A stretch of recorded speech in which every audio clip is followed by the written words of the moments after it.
Detective Mike Reynolds adjusted his badge one last time before stepping out of his patrol car, his German Shepherd Rex jumping down beside him.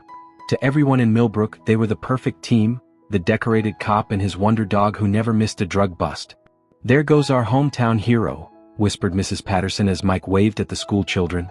Rex's tail wagged as kids ran over to pet him. What they didn't see was Mike's hands trembling slightly as he checked his phone for the third time in 5 minutes. Mike had everything: a beautiful wife Sarah, 2 kids in private school, a brand new BMW, and a house in the best neighborhood. For a cop's salary he was living pretty well. Too well. "Honey, where did this money come from?" Sarah had asked last night, finding another envelope of cash in his jacket. "Smart investments, baby. Rex and I are just that good at our job." But Rex knew something was wrong. The loyal dog had been acting strange lately, whimpering at night, refusing certain commands, and giving Mike looks that seemed almost disappointed. Mike's phone buzzed. Unknown number. His blood went cold as he read, "Payment due tonight. No more excuses. Your perfect life ends tomorrow if you don't pay up." Rex tilted his head, sensing his handler's fear. The perfect cop's perfect life was about to shatter into a million pieces. 2 years ago, Mike Reynolds was drowning in gambling debts. The casino lights had called to him every weekend until he owed $200,000 to people who broke kneecaps for fun. That's when Carlos Martinez found him. "I can make your problems disappear," Carlos had whispered in the casino parking lot. $50,000 a month. All you do is look the other way." Mike stared at the drug lord, knowing his life was about to change forever. "What exactly are you asking me to do?" "Simple. I tell you when my shipments move through town. You and your wonder dog just happen to be busy somewhere else." The first payment felt like selling his soul. But Rex made it possible.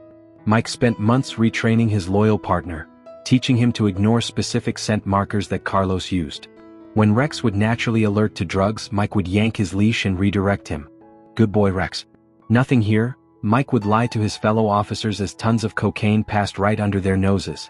Rex's confusion was heartbreaking. The dog's instincts screamed that drugs were there, but his handler, his best friend, kept telling him he was wrong. Mike's success rate stayed high because he still busted small-time dealers Carlos wanted eliminated. But the big shipments? They moved freely while Mike counted his blood money at home. Rex began refusing treats. Dogs know when their humans are lying. And Mike was lying about everything. The tip came in at 3 a.m. Carlos Martinez's biggest shipment ever was moving through the warehouse district. Mike's heart hammered as he read the operation briefing. 200 pounds of pure cocaine. Street value, $12 million. He frantically texted Carlos, "Abort. They know about the warehouse." "Too late. Truck's already moving." "Handle it," came the cold reply. At the warehouse, Rex immediately went rigid. His nose twitched, every instinct screaming. Mike tugged the leash hard. "Easy boy, nothing here." But Rex had enough. 6 years of loyal service, months of confusion, and his handler's obvious distress finally broke through the corrupt training. The German Shepherd lunged forward, barking frantically at a shipping container. "Reynolds, what's Rex alerting to?" Captain Morrison called out. Mike's mouth went dry. "False alarm, sir. He's been acting up lately."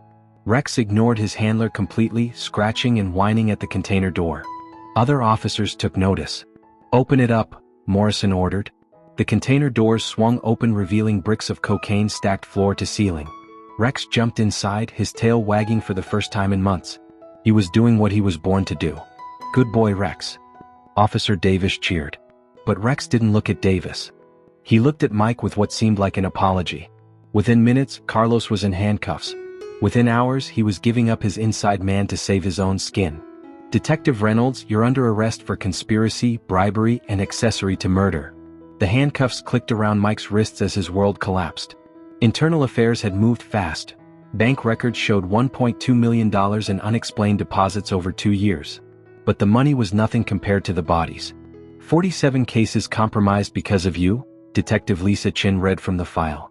3 teenagers died from overdoses last month. The heroin that killed them came through shipments you protected. Mike's lawyer slid photos across the table. Jenny Martinez, 16.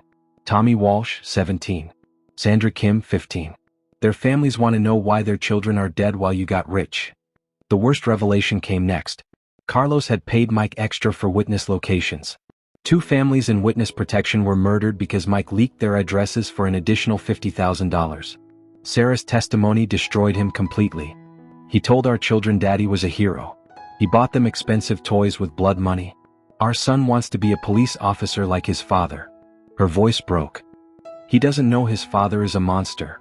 Rex sat in the courtroom with his new handler, Officer Jennifer Walsh. When Mike tried to call him, Rex turned away. Even his dog couldn't forgive him. 25 years federal prison, the judge announced. You betrayed your badge, your community, and your family. Most shamefully, you corrupted a loyal animal who trusted you completely. 1 year later, Mike stared at the television screen in his prison cell. Rex was on the news again, this time for finding a missing child in the woods. Officer Jennifer Walsh hugged the German Shepherd as reporters called him a hero.